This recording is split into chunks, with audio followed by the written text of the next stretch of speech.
Napakalaking bagay po yung issue ng tukso sa buhay na espiritual. Temptation is a big deal, it's a big issue, but largely understudied. Temptation is largely even misunderstood. What is temptation really? Ano ba talaga ang ibig sabihin ng tukso ng temptation na yan? Atin pong pag-aaral ngayon, pinamagatan natin the core issue of temptation. Ano ba talaga ang puso, ang gitna, ang laman, ang diwa ng tukso? Panginoon namin sa langit, salamat sapagkat kayo Diyos na nagpapaliwanag.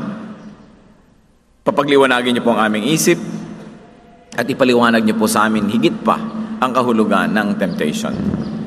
Sa paglapit namin sa iyo, nais namin Panginoon walang hadlang, humihiling po kami ng paglilinis, pagpapatawad. Buuin niyo po ang aming mga kasiraan, ituwid ang aming mga kalikuan, linisin ang mga karumihan namin. Patawarin niyo po kami sa mga kasalanan namin, sa mga pagkukulang, sa mga pagkahibang at pagkalasing sa buhay. Patawarin niyo kami. Nais naming magbalik loob sa inyo, bigyan kayo ng pinakamagandang pagsamba, pinakamagandang attitude, Panginoon. At nais namin kayo maging sentro ng aming buhay. We enthrone you in our lives, rule as King, guide us and love us as Father. Lord, move in our midst and heal us, teach us, protect us from lies and falsehood. And also, Lord, we ask you, protect us from evil men, from evil spirits, and from our own weaknesses. Lead us, teach us. In the name of Jesus, your Son, our Lord, we pray. Napakalaking issue po ang temptation at makikita natin ang dalawang uri ng temptation na siguro ay pwedeng pagkuhanan ng maraming mga prinsipyo sa pag-unawa at sa pakikihamok at pakikibaka dito sa tinatawag nating tukso sa buhay. One of the greatest references is the temptation of Jesus, the so-called temptation of Jesus. Here we see clash and tension and warfare. We see the Spirit of God moving against the spirit of the devil, or more precisely, the spirit of the devil attempting to clash against the Spirit of God. And the very battleground was the person, the mind, the body of Jesus. Ang lahat ng giyera ay mayroong battleground. Itong temptation na ito, ang battleground ay ang isip, ang buong katauhan, ang buong espiritu, ang katawan ng Panginoong Jesus. Matthew chapter 4, verse 1. Then Jesus was led by the Spirit into the desert to be tempted by the devil. Pagkatapos si Jesus ay dinala ng Espiritu sa ilang upang tuksohin ng Diablo. Nakikita po natin dito yung interaction ng good and evil, the interaction between the Spirit of God and the devil, that it was the very Spirit of God that brought Jesus to the desert, thereby to be tempted by the devil. So meron ito na interaction of the two forces. And let's take a look at the phases and the forms of the temptation of Jesus. Sa atin pong pagbabalik tanaw dito sa panunukso kay Jesus, ay maaari tayong makakuha ng mga prinsipyo na pwede natin gamitin sa sarili nating buhay at sa mga tukso na ating natatanggap. First of all, the first temptation was about bread. May kinalaman sa tinapay na siyang pagkain noon sa Israel. Kung ano man ang pagkain sa anumang kultura, yun ang katumbas nito. Matthew 4, 2-4. After fasting 40 days and 40 nights, he was hungry. The tempter came to him and said, "If you are the Son of God, tell these stones to become bread." Jesus answered, "It is written, man does not live on bread alone, but on every word that comes from the mouth of God." So here, the deeper concept of the temptation was the clash between two ideas. It was not just about bread. One was the idea of Satan. If you are the Son of God, tell these stones to become bread. It was Satan's idea. It was Satan's word. So ang isinagot ni Jesus, it is written, man does not live on bread alone, but on every word that comes from the mouth of God. Not the word that comes from the mouth of Satan, but the word that comes from the mouth of God. And Jesus was quoting Deuteronomy chapter 8, verse 3. So Satan offers a word, the Lord counters it with another word, and this is the word of God as recorded in the Bible. So word against word. There was a genuine need, obviously. There was a genuine need for food because Jesus was hungry. But Jesus' answer was, "It is written." He was going to refer not to the word of Satan, not to his need at the moment, but to what was written in God's word. So there was this bread versus word, bread which was physical versus that which is spiritual, the word of God. But then again, don't be deceived. The bread is not only physical. The bread is a physical representation of a spiritual reality, of a spiritual situation. So this is really spirit against spirit, except that the bread is a prop that represents another spiritual reality. The temptation here is really about the source of idea. It's not the idea itself. The idea of bread, the idea of eating bread was a given. It was good. It was not bad to have bread. Pero saang nagmumula yung ideya na magkaroon ng bread at yung pamamaraan? Nagmumula yung ideya 1 from Satan. At meron nagmumula ideya number 2 from God. The temptation was which source of idea to subscribe to. Dapat nating palalimin at pataasin ang pagbasa ng mga verses na ito, hindi lang tinapay ang panagyayarahan, kundi kanino manggagaling ang tinapay na ito. Another concept of the temptation of Jesus was about safety. It was about jumping. Matthew 4, 5-7. Then the devil took him to the holy city and had him stand on the highest point of the temple. "If you are the Son of God," he said, "throw yourself down. For it is written, He will command His angels concerning you, and they will lift you up in their hands, so that you will not strike your foot against a stone." Jesus answered him, "It is also written, do not put the Lord your God to the test." Ito pong temple sa Jerusalem, merong isang side, the eastern side, na nasa ibabaw at taluktok ng bundok. Kasi ang Jerusalem mismo, ibabaw ng bundok eh.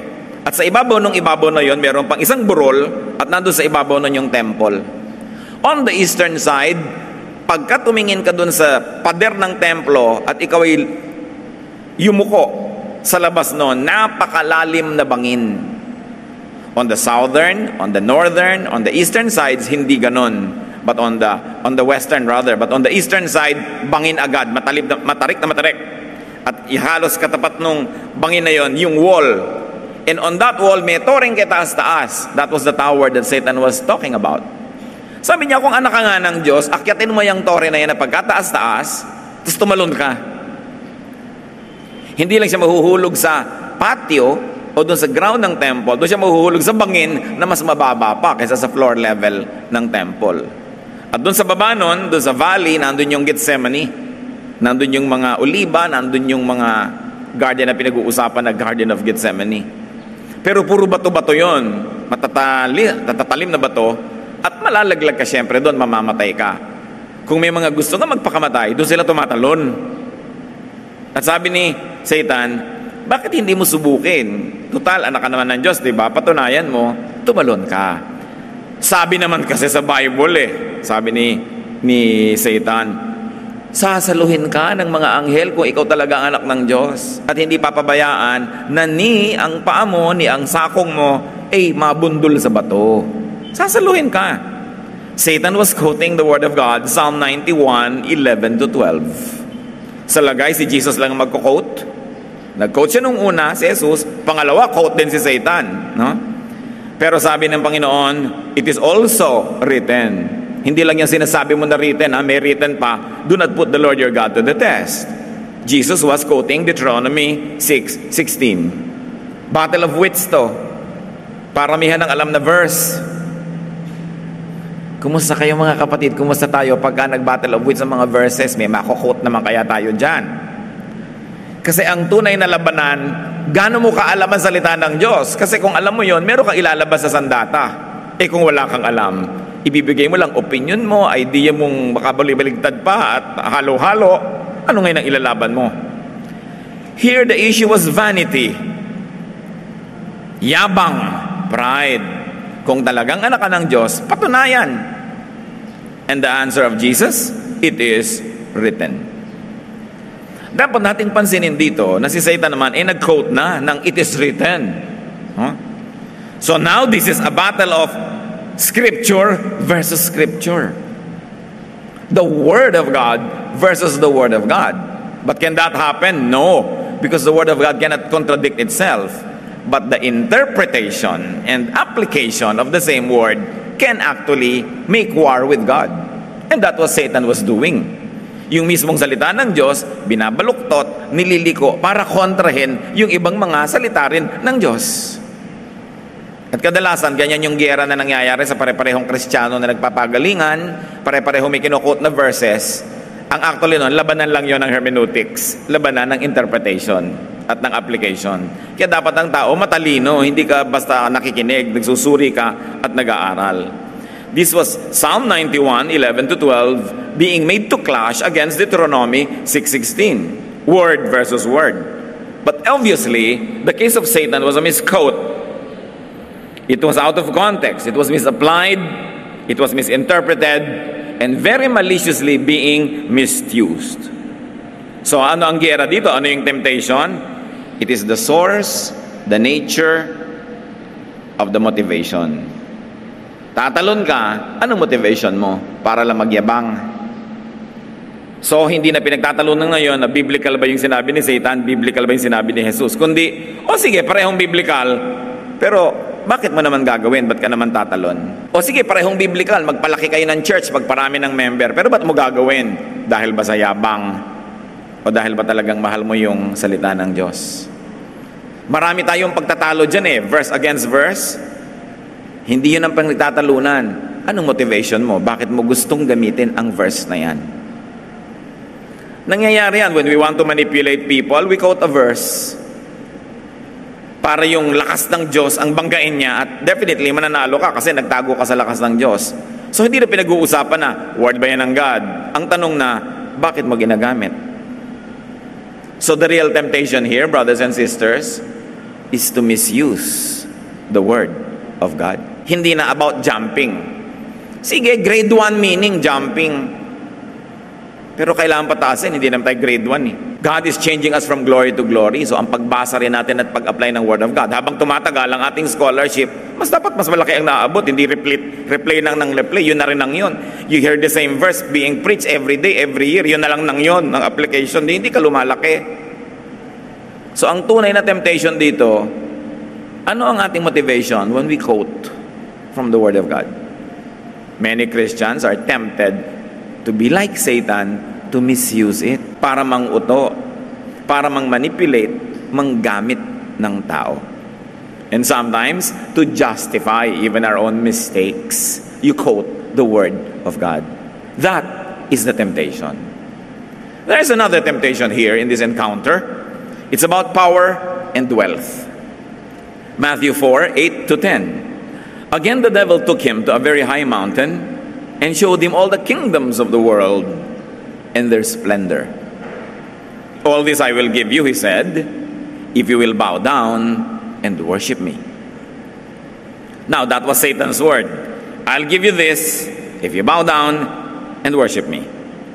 And Jesus said to him, away from me, Satan, for it is written, worship the Lord your God and serve him only.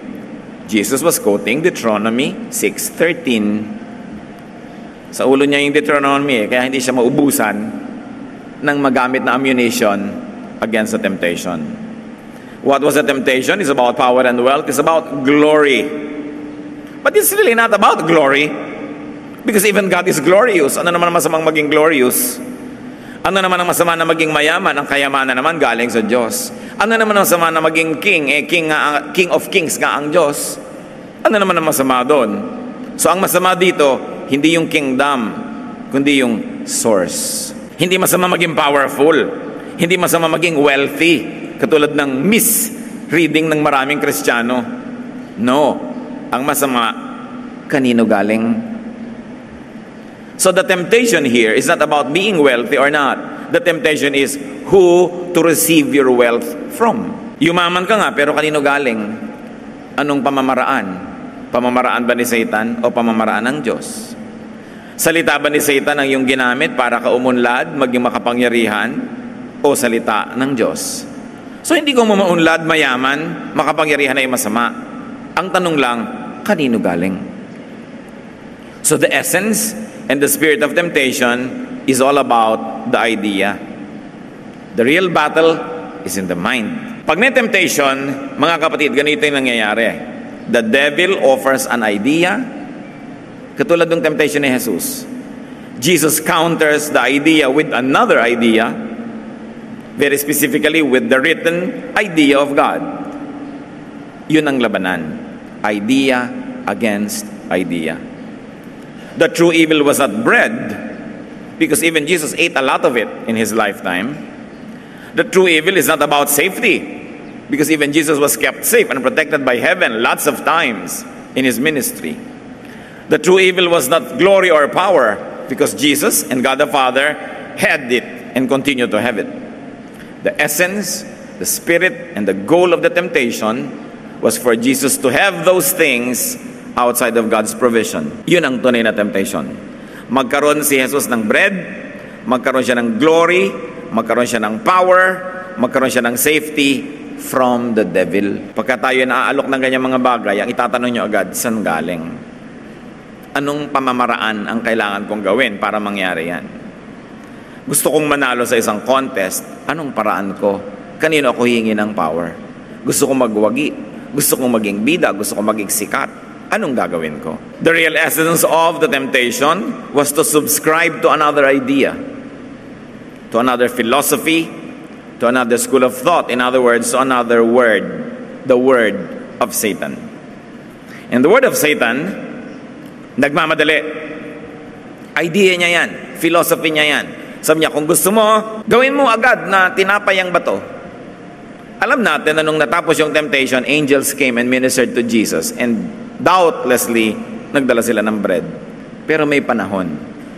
Yung pagmamadali, mas madalas kay Satan yan. Kasi kung tayo ay makadiyos, lahat may panahon. May panahon para maghanda ng gamit mo ngayong gabi para bukas hindi ka nagmamadali. Kasi handa na.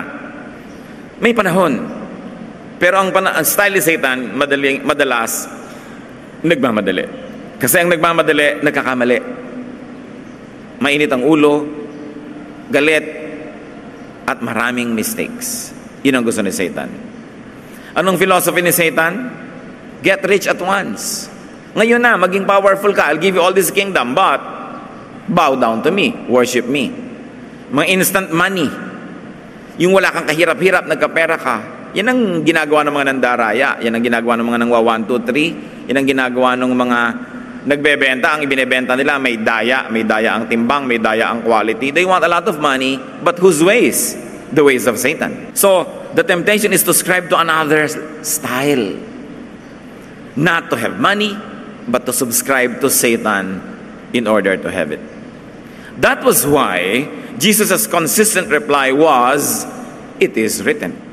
Sabi niya, oo, kakain ako, pero sa paraan ng Diyos. Oo, magkakaroon ako ng glory and kingdoms, pero sa timing, sa paraan ng Ama sa langit. Oo, magiging ligtas ako, pero sa paraan ng Diyos. At hindi ko ilalagay ang sarili ko sa walang kakwenta-kwentang panganib para lang mapatunayan na ililigtas ako ng Diyos. That was the way. So the Lord in effect was saying, I subscribe to what has been written.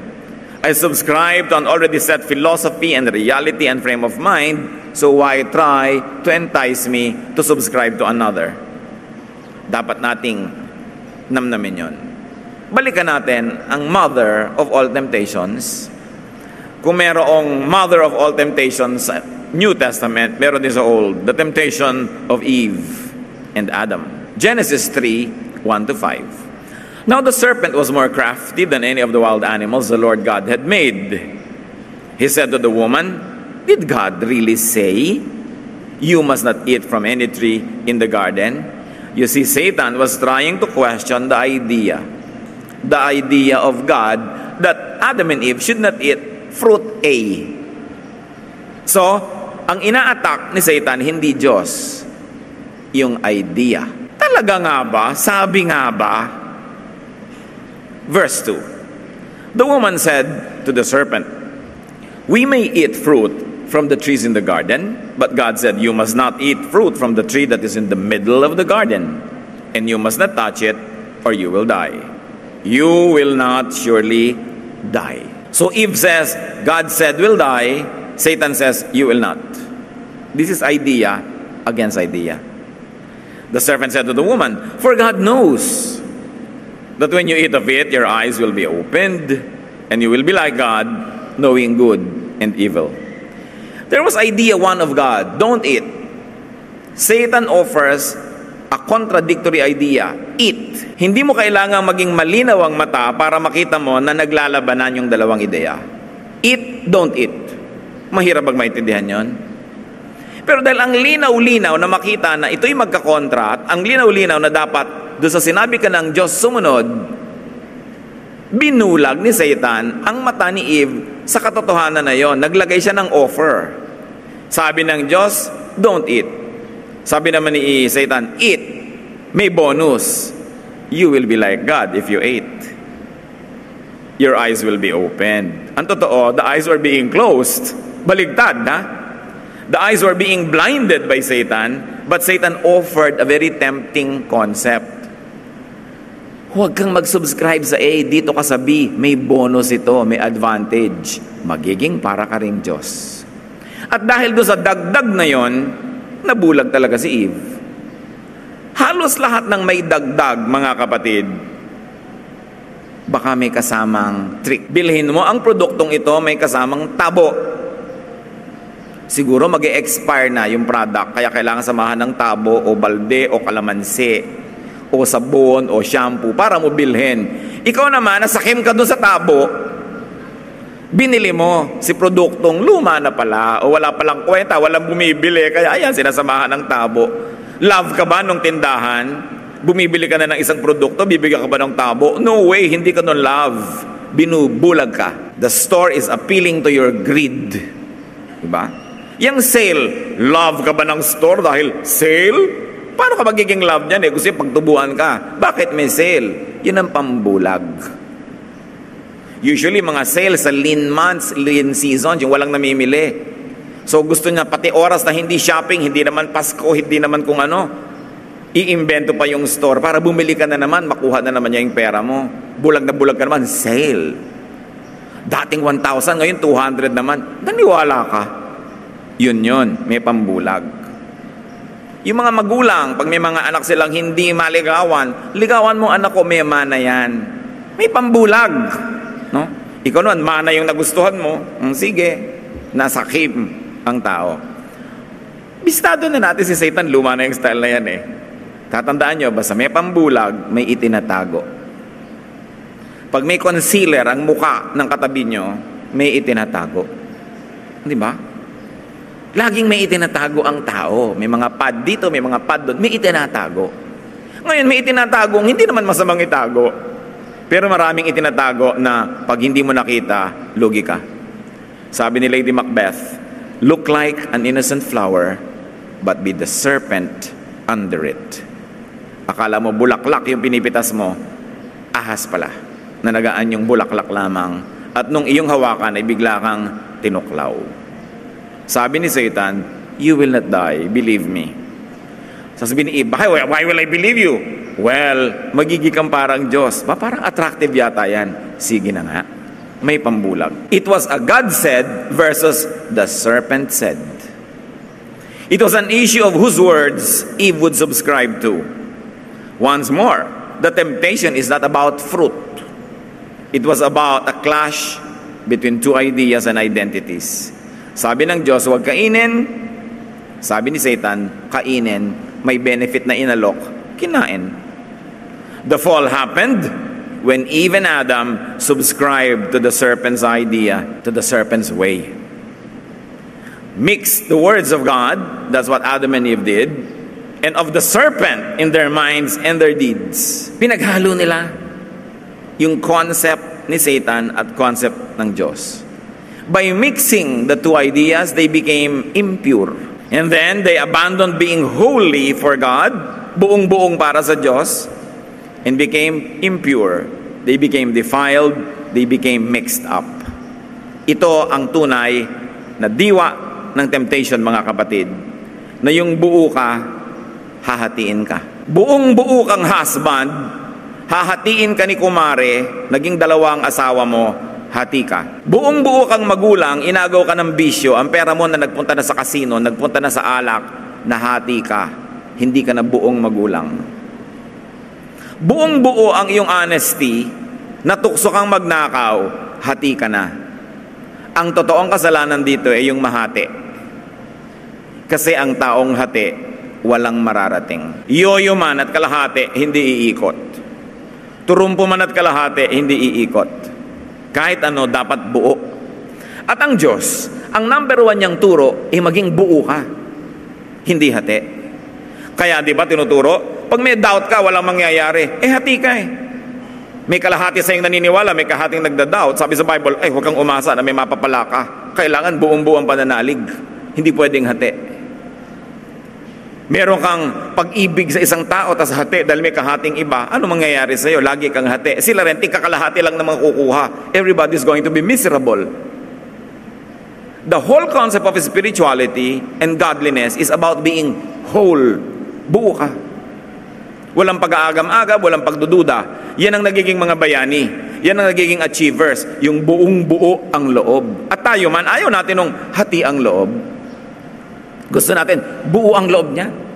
Ayaw natin nung nakuna, mahina ang loob niyan. Gusto natin, matatag ang loob niyan. Buo. Kasi pag buo ka sa loob, lahat ng gagawin mo, buo rin. That's why when you believe in a project wholeheartedly, you will achieve something. Pero kung kalakalahati lang paniniwala mo, walang mangyayari. The concept of purity, the concept of oneness and wholeness is a very basic biblical idea. And this is purity in thought, in spirit, not just in form. Kaya mga iba, ay naku, huwag kayo maglo-Lord Supper ng puto, syncretism yan, makakahati-hati kayo. Form lang yan eh. Ang mahalaga, buo ba sa concept mo, ba't ka naglo-Lord Supper? Ba't mo ginagawa yan? Ano kahulugan nun sa'yo?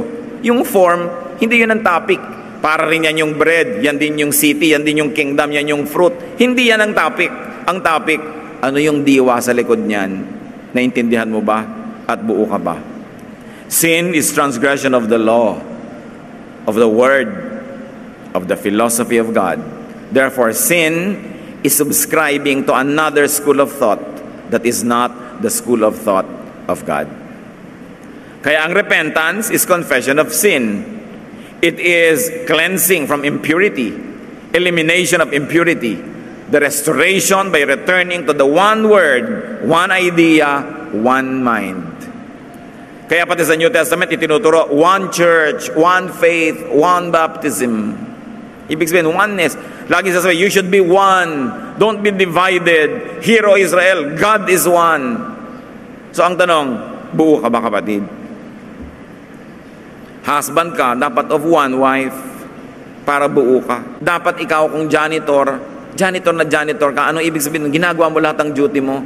Pero yung text ka ng text, hati ka nun. Binabayaran yung oras mo para maglinis, text ka ng text, layas ka ng layas, takas ka ng takas, hati. Guardia ka, binabayaran ka para magbantay, tapos tulog ka, hati. Huwag mong asahan na pagpapalayan ka ng langit. Madaya mo man ang employer mo, magpanggap ka manggising, pagtakpan ka man ng mga kasama mo, ang Diyos ba, hindi ka halata, hindi ka bistado. Kanino ba manggagaling ang blessing, di ba sa Diyos? So huwag kang umasa na pagpapalain ka. Kailangan ang isip buo. Romans 12:2, do not conform any longer to the pattern of this world, but be transformed by the renewing of your mind. Kailangan baguhin ang isip, gawing isa. Then you will be able to test and approve what God's will is, His good, pleasing, and perfect will. So, anong ibig sabihin nito? That the mind na naligaw ng landas, kung kani-kanino nakinig, kung kani-kanino sumunod, ano yung pagbabalik loob sa Diyos? Ibalik ang utak sa Diyos. Be changed by the renewing of your mind. Mag-isip ka uli according to the thoughts of God. I-apply mo uli sa buhay mo ang philosophy of God, methods of God. Yun ang pagbabalik loob. Hindi pa ng dipa, dasal ng dasal, praise the Lord, praise the Lord. Hindi yon.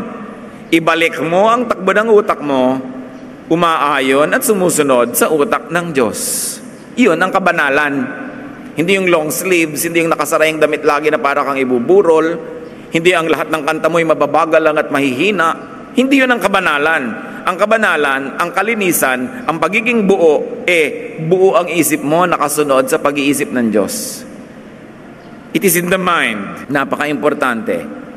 Kaya sa Luke 8:1-2, after Jesus traveled from one town and village to another, proclaiming the good news of the kingdom of God. The 12 were with him, and also some women who had been cured of evil spirits and diseases. Mary, called Magdalene, from whom 7 demons had come out, ... So anong ibig sabihin na si Mary ay naging mananampalataya, natanggalan ng 7 demonyong nakatira sa kanya? Kasi may Diyos, tas may 7 demonyo, 8 ang tinig na sinusundan niya. Kailangan palayasin yung 7 para ang matira lang 1. Maging buo uli siya. Therefore, siya ay anak na naman ng Diyos sa turing at sa katotohanan. Ilan ang nakatira sa ating mga demonyo? Ilan ang tinidinig natin? Ilan ang sinusunod natin? Kung ikaw ay anak ng Diyos, palayasin lahat yan. 1 lang ang sinusunod. Hear, O Israel, God is one. And there's only one God. Kaya doon ka lang nakasubscribe. So in a higher level of reading, temptation is not just about bread. It's not just about jumps and kingdoms and wealth. Dahil yun naman hindi masama Kung yun lang per se, no. Temptation is this, and let me be repetitious. It is about who you subscribe to. Kanino ka nakikinig? Whose ideas, whose ways, whose word. Now be careful with God's word being misquoted, because even Satan did that. Temptation is about not being pure or one with. It's not being true to your identity. Ang tukso lagi, hatiin ka. Estudyante ka, hahatiin ka na maglakwatsa para hindi ka maging estudyante half of the time. Tukso yon. Empleyado ka, ang tukso, maglakwatsa ka, nahati ka. Kasi yung mission mo, mag-work. When you are not working, hati ka. Pinagkakatiwalaan ka, ito yung pera, hawakan mo, ito yung budget, ito yung susi, tapos magnanakaw ka, hati ka. Kasi pinaglalaban mo yung trust at saka yung untrustworthiness. Hukom ka, pinagtitiwalaan ka na magiging fair, tapos ibebenta mo yung desisyon mo, hati ka. Siguro naman, hindi ko na kailangan isa-isahin pa ibig sabihin ng mahati. Anak ka, pinagtitiwalaan papasok sa school, tapos lakwatsang ginagawa mo, hati ka. Asawa ka, alam nung asawa mo, nasa trabaho ka, yung pala nasa motel ka, hati-hati ka. Yun ang tukso, mahati. Ayaw ng Diyos ng hati-hati. A one-half Christian is a one-whole nonsense. So we have to be pure versus impure wife or husband, employer or employee, friend, believer, church member. Member ka na isang church, hindi ka naman fully nagsusupport, hati ka. Kasi member ka, dapat nagpa-function ka Hati. Yung mga iba, pati blessing, ninanakaw. Uupo dyan, mabe-bless. Tapos hindi man lang mag-o-offering. Hindi ninakaw mo yung blessing. Karinderya man at umupo ka para kumain, di ba dapat magbayad ka? Pagkain lang yun ng katawan, yung pagkain ng kaluluwa, alangan man nakawin mo yun. Sa palagay mo, may nakakalusot, kala lang natin. Sikap ka ng sikap, wala rin, nasunugan ka pa ng bahay, mas lugi ka pa. Lumubog sa baha ang piano. Ayan, ayaw tumugtog. Tungtungan mo sa baha ng pakinabangan ng piano. Maraming ginagawa ang tao, kaya siya may problema kasi hati siya. Maraming psychiatric problems kasi hati yung tao. Bakit hati? Gustong-gusto niyang maging artist. Pinilit ng tatay maging engineer. Hati. Hindi naman talaga siya yun Pinilit mo maging iba. Hati. Pagka gusto mo mag-aral, ang tanong agad ng magulang, ano magiging trabaho mo dyan sa pag-aaralan mo? May trabaho ba yan? May sweldo ba yan? Nasa plantilla ba yan ng City Hall? Pag wala, ayaw ni magulang. Alam niyo, maraming magulang sila ang dahilan, kaya hati ang anak. Ayaw nilang pagbigyan kung ano yung likas, ano yung totoo, ano yung talent, ano yung inclination. Ipipilit nila. Dentist tayong lahat, kailangan maging dentist ka. Bakit ka magbabalay dancer? Walang pera dyan. O nag-dentist, pero hati. Nung 60 years old, nasa mental hospital, Kasi hati, ayaw na ayaw niya makakita ng mga ngalang-ngala, tapos yun ang papatingnan mo sa kanya habang buhay dahil lang may kita doon, hati. Mga kapatid, mag-isip-isip tayo ha. Baka kayo hati. Kung kayo 40, 50, 60, hati pa rin hanggang ngayon, abay nauubos ang panahon nyo para maging buo. Baka kamatayan nyo na lang na hati. Kailangan gumawa tayo ng paraan na maging buo. Kahit na lang 2 days before you die, maging buo ka man lang para pagharap mo sa Diyos, yung dala-dala mo buo. It's your duty to yourself na mabuo. Sundin ang iyong mga pangarap. Pagyamanin ang iyong mga natural talent. Hindi ka dapat napipilitan dahil lang pinilit ka ng mundo. Bawat isa tayo ay mananagot din sa Diyos. At dapat nating pinapayagan ng kapwa natin na mabuo. Huwag nating ipilit sa Kanya yung concept natin para lang sa tingin natin, buo siya. Pero siya, alam niya, hindi siya buo. Kasi hindi siya totoo. Alam ng Diyos kung ano yung totoo sa atin. At siya naman ang lumikha ng katotohanan na yun. So pag tumatagi ka, tumatalikod sa katotohanan na yon, parang binaliwala mo na rin yung plano para sa iyo ng Diyos. So be whole. Be one with your heart, your mind, your body. Dapat yung iyong feelings, yung iyong thoughts, at yung iyong activities magkakatugma para buo ka. Sinasabi ng konsyensya mo, masama yan, pero ginagawa mo, hati ka. Kailangan magkakakampi, magkakasama ang damdamin, ang pag-iisip, at yung ginagawa ng katawan. At alam natin kung sino ang boss dyan, yung pag-iisip.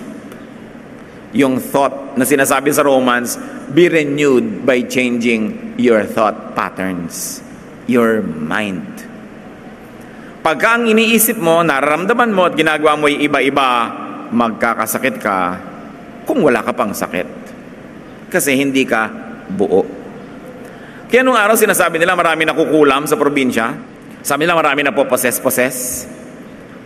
Kasi nung araw, lalo na sa mga very conservative communities, ang mga tao hati. Ang mga anak hindi nila nagagawa yung gusto nila. Ang sinusunod lang nila yung gusto ng magulang. O yung gusto ng community. Pag may iba kang gustong gawin, machichismis ka, paparusahan ka ng community. Kakantsawan ka, mapaparusahan ka. Pinaparusahan kasi ng community yung individual pagka hindi nagko-conform sa kagustuhan ng karamihan. Kaya sa mga ganyang baryo at sa mga bahay na mahihigpit masyado ang mga magulang, doon maraming mga tinatawag nating nasisiraan ng bait. Tingnan nyo si Sisa, nasiraan ng bait. Kasi gusto niya kasama ang kanyang mga anak. Pero pinaghiwalay sila ng kalupitan ng sistema ng lipunan. Nabaliw siya. Kasi hindi nagagawa ng kanyang katawan yung gusto ng kanyang puso at hinihingi ng kanyang damdamin. Sa mga pamilya na ang hihigpit ng magulang, biglang dyan yung may mga nakukulam, kung ano na nangyayari, minumura bigla ng anak yung magulang, kasi possessed, pinagpapasensyahan kasi possessed. Ang hindi alam ng marami, hindi naman talaga possessed yun. It is a psychiatric situation wherein the reality in you could not be given space to express itself. Therefore, it does something to be able to express itself. Nagiging luka-luka, nagiging possessed kunwari, para magawa pa rin yung gusto. Because there is a lot of repression. It is a coping mechanism. Pati ang kabaliwan is a coping mechanism. Sa No Limitang Hires, si Piloso Potasio, iniisip ng mga tao baliw. At tinanong siya ng isang matalinong kabataan, bakit mo hinahayaan yun? Akala nila baliw kayo. Sabi niya, kasi habang iniisip nilang baliw ako, pwede ko sabihin lahat ang gusto ko sabihin. Kaya hindi bali nang isipin nilang baliw ako, masabi ko lang yung gusto ko. Kesa sa akala nila, hindi ako baliw, pero lahat ng gusto kong sabihin, sinisikil ko. One of the greatest gifts that we can give to our fellow men, especially to your loved ones, is to allow them to be true to themselves. Para hindi na sila kailangan mabaliw o mapossess pa. At kung ano-ano pa.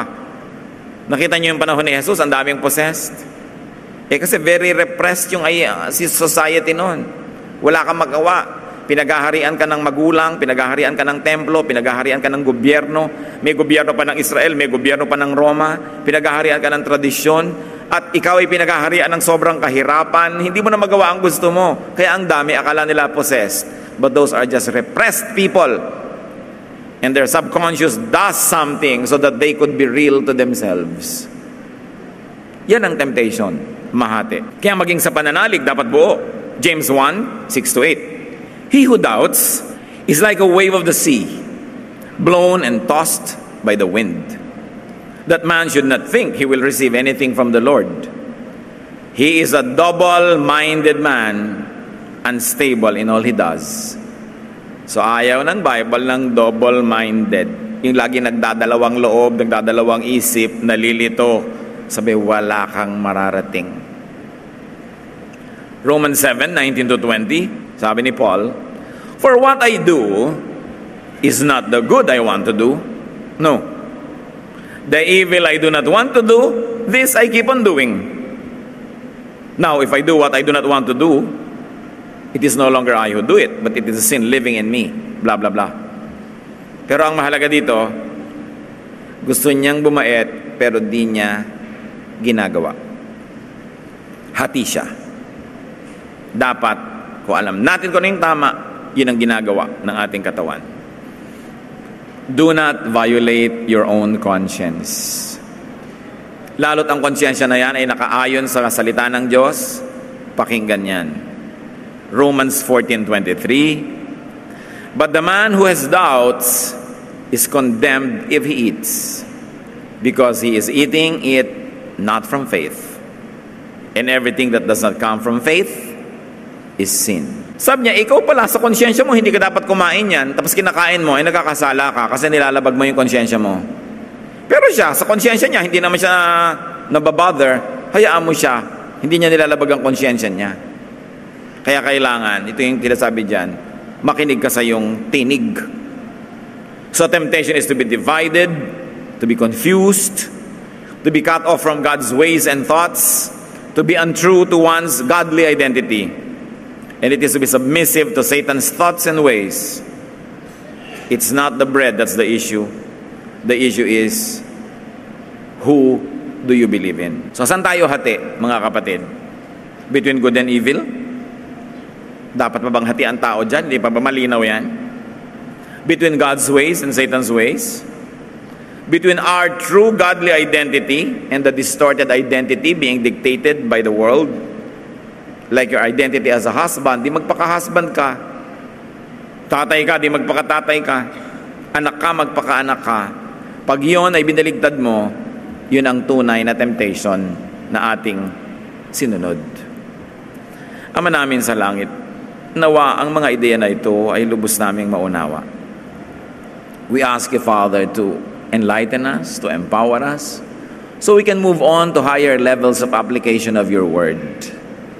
Makita namin, Panginoon, na ang temptation ay yung naghahati sa amin. Turuan mo kami, Panginoon, na maging buo sa kabutihan, buo sa pagiging makadiyos, buo sa iyong panig, at hindi namin ipinahihiram, ipinamimigay ang kalakalahati ng aming puso, kalakalahati ng aming katawan, ng aming paglilingkod, ng aming oras, maging buo kami.